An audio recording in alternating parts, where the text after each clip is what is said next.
Hey guys, what is up? Another day, another car talks, another day, another pagisgot-isgot og sakyanan. So welcome back to our YouTube channel. Hello to you, Internet. Hello to you, YouTube. So on this episode, guys, on this vlog, we are going to Dumaguete City.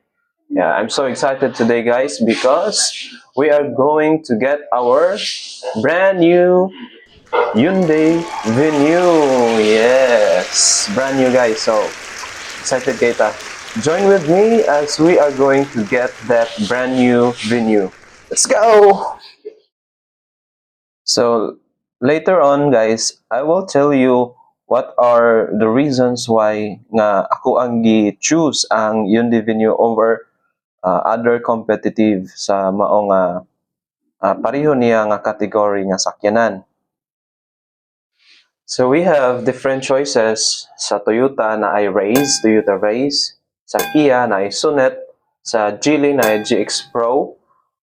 Those are sa MG Pod na apoy MG ZS.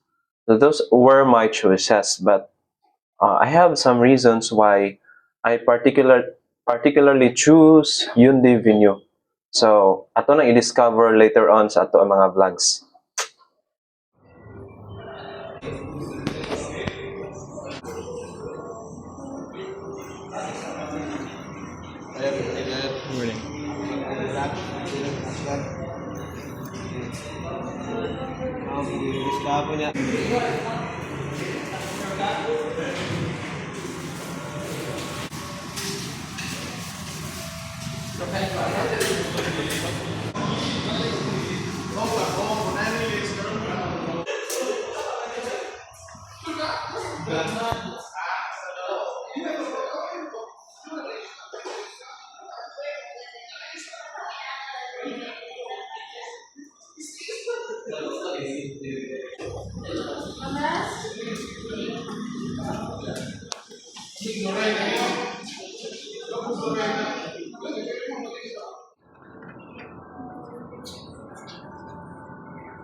Only to use that part.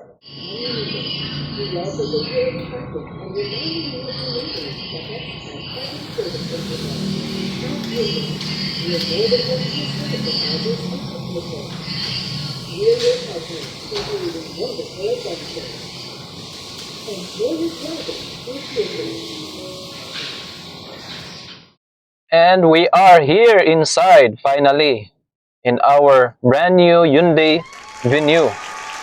So look at it, guys. Not yet painted. So we will go back probably next week here in Dumaguete Hyundai for the tint. So thank you so much to Ma'am Duren for assisting us in getting this Hyundai Venue in the Hyundai Dumaguete City. So 5-seater, very spacious. So that's it, guys. That's the front and our back.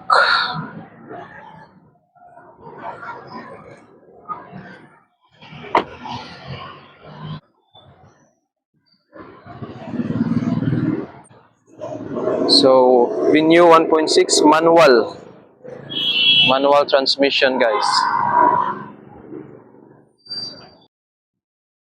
So as you can see, guys, manual transmission ang ato ang unit. This is a manual transmission, 6-speed. So to engage the reverse, we have to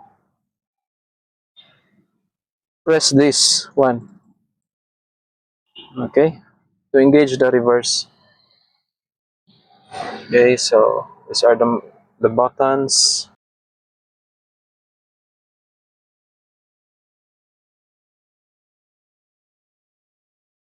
So in this unit, guys, usa lang ang iyang airbag. So the airbag is only on the driver's side or driver's seat. So there is no airbag in the passenger seat, also in the back seats. naaray bag pero walay airbag. So this is the front of our Hyundai Venue. So with the logo of Hyundai. So halogen lang ang atuang lights. And then color white, of course, very attractive color for me, also for my wife. Hey, let's go.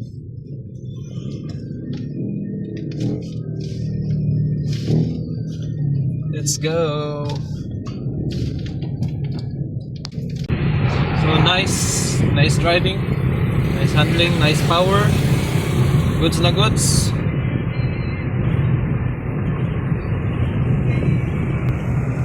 So, maro to guys. Thank you so much for watching. Please like and comment. So, see you next time. Bye.